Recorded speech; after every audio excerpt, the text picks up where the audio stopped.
Well, the history of Melbourne is usually told as a story about how hardy entrepreneurial settlers established a great city against the odds. But a new book has been praised for challenging some of these assumptions and explains how Melbourne was actually settled illegally in opposition to the wishes of the colonial authorities in London. Hamish Fitzsimmons reports. Like a lot of Australian fortunes, the early wealth of Melbourne was built on property speculation. The Port Phillip district was settled by investors from Van Diemen's Land, who, in defiance of the colonial authorities in London, broke the law to settle here. In 1835, when Melbourne was founded, the British government's policy was quite clear and the law was quite clear that any Europeans settling outside defined limits of location were to be considered trespassers on Crown land. They were breaking the law. In his new book about Melbourne's first years, historian James Boyce points out the settlement of modern-day Melbourne prompted a political crisis in London, which led to a change of colonial policy in 1836. He says it was this that set the scene for the conquest of the southeast of the continent. And the speed of expansion is unparalleled. In just a few years, we have more land occupied than in the 50 years before, and within 15 years, most of the grasslands of eastern Australia are settled. The work has attracted the attention of at least one of Australia's lawmakers. Malcolm Turnbull says the book is the sort of magisterial history needed in Australia. The interesting thing about Melbourne was that it started off wealthy. The foundation of the colony at Sydney Cove was a struggle for many years.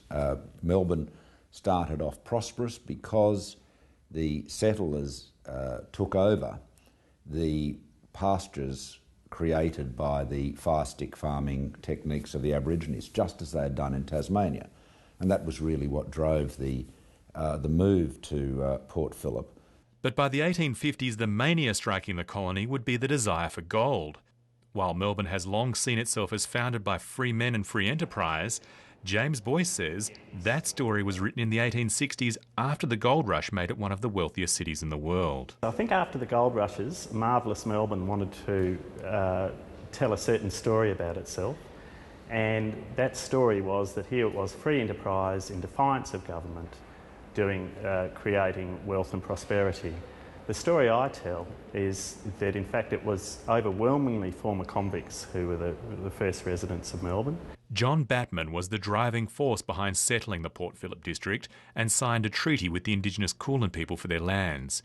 James Boyce says Batman had to act quickly because he knew he was dying of syphilis. Batman is a very critical person in Melbourne's story because of that. He was the one prepared to take the plunge. And he also knew an awful lot about dealing with Aboriginal people and dealing with the land. He was an unusual landowner, son of a convict himself, who'd grown up with a lot of Aboriginal people, knew about how to survive in the bush. Indeed, John Batman wanted to name the city after himself, one of many possible names that didn't catch on. I do wonder, would Melbourne be different if the original name had been used instead of Melbourne? After all, the settlement was originally going to be called Batmania. Now, this would mean that the respectable and sometimes staid Melburnians would nowadays be Batmaniacs. Would Melbourne be different if it was inhabited by Batmaniacs instead of Melburnians? The book also discusses how the rapid speed of the settlement brought disease and violence and had disastrous consequences for the Kulin people. By 1850, just 15 years after first settlement, 80% of what had been the most densely populated part of Australia, the population had died. And that's a legacy Australia still grapples with. Hamish Fitzsimmons, Lateline.